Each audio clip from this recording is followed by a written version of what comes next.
So,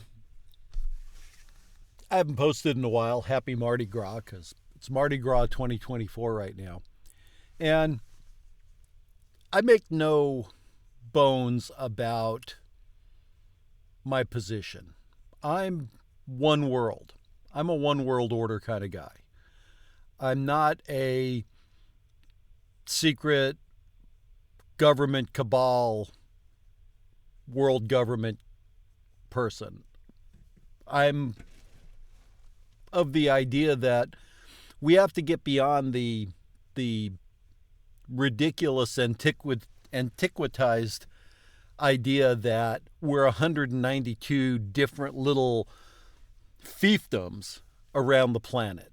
We have to realize we're one planet, right?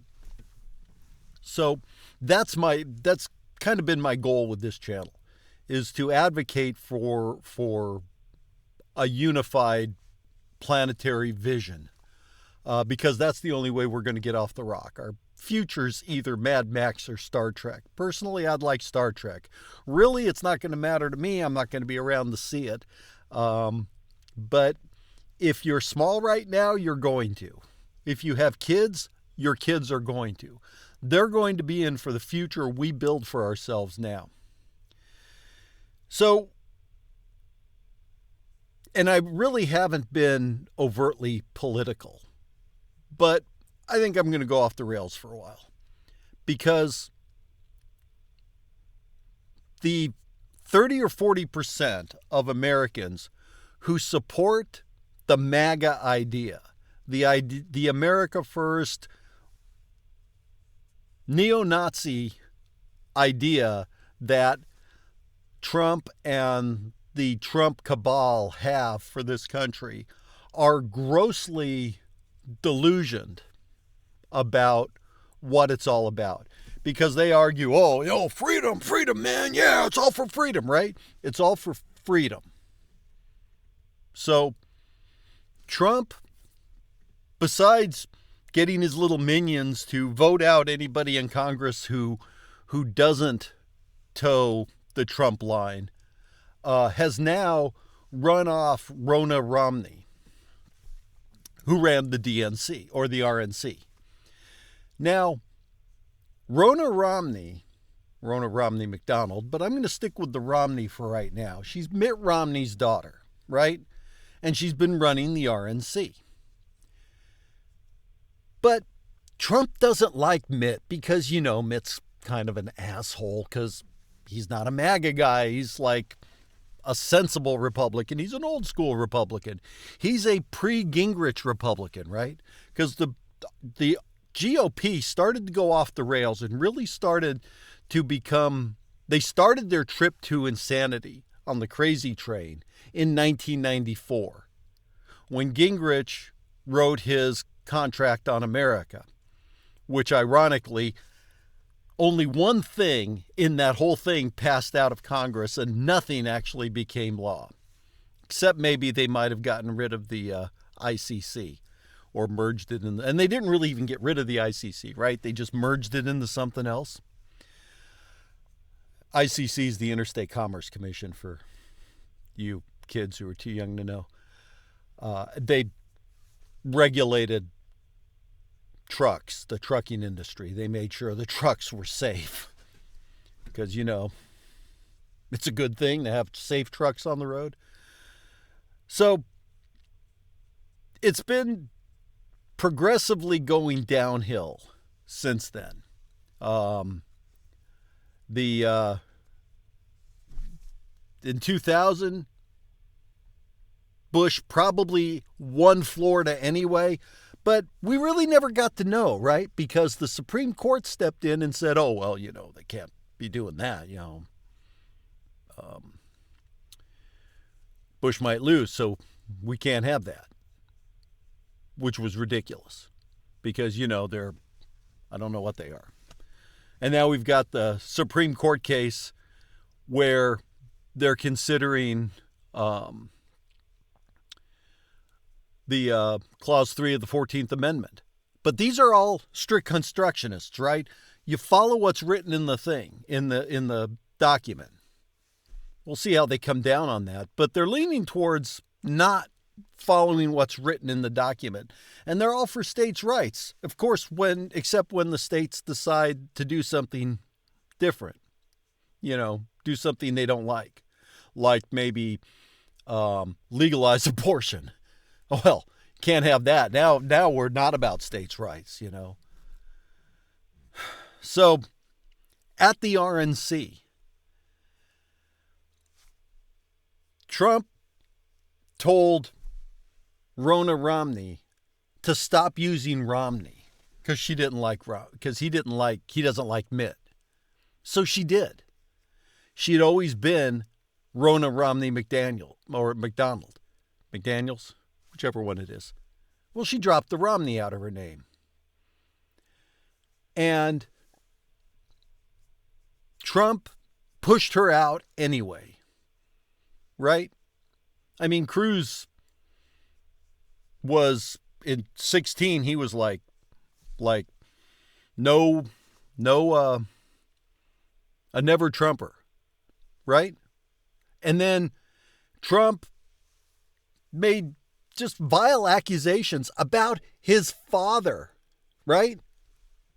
How his father was involved in the assassination of Kennedy or whatever the hell bullshit it was, because that's what it was. So, but Cruz ended up starting to drink the Kool-Aid anyway. It's like, yeah, well, he said crappy things about my dad, but my dad's dead, so who cares? That tells you about the character of like Ted Cruz.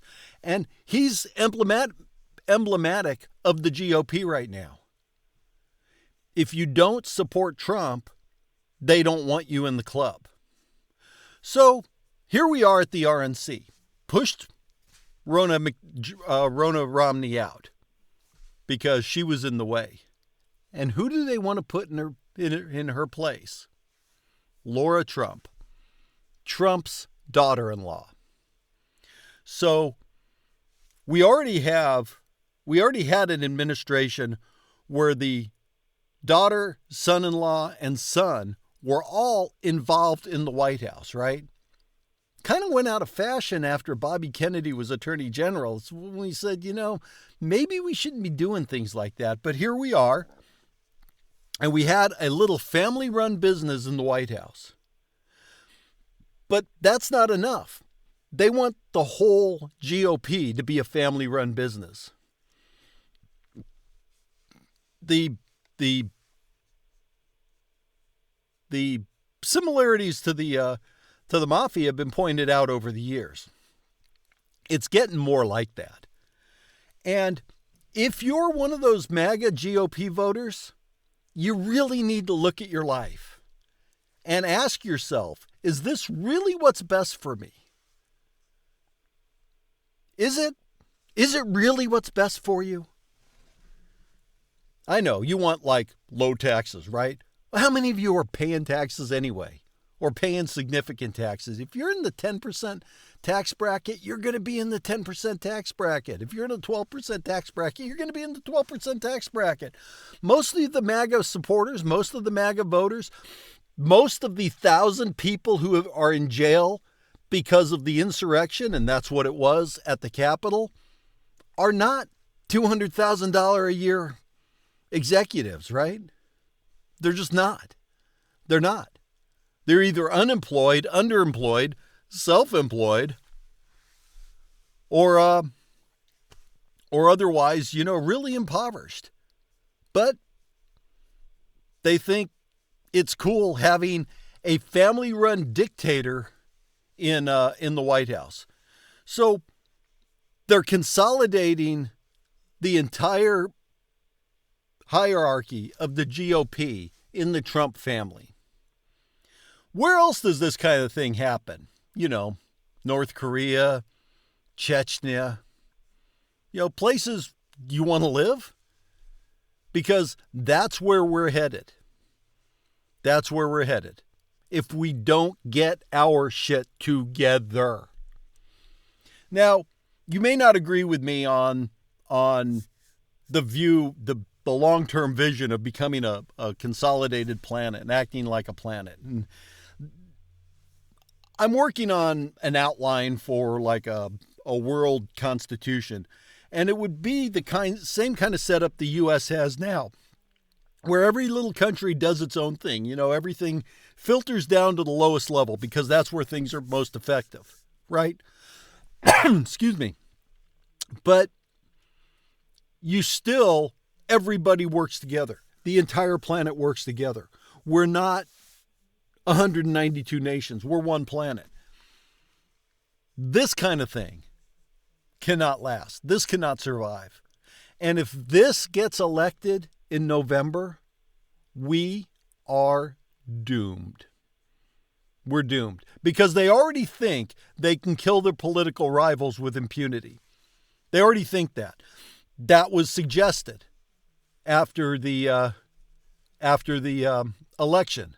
When Biden actually won the election, they were talking in the White House about killing off a few congressmen to get everybody else in line so they'll throw the election and give it back to the Republicans because that's what they want.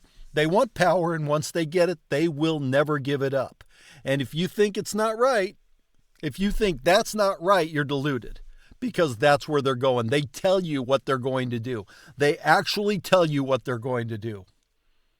And now they're stacking the deck in the party to make sure the only people that get on the ballot are people they approve of, people they like.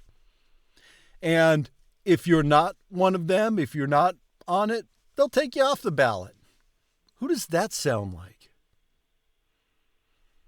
Something to think about, and we better think hard about it.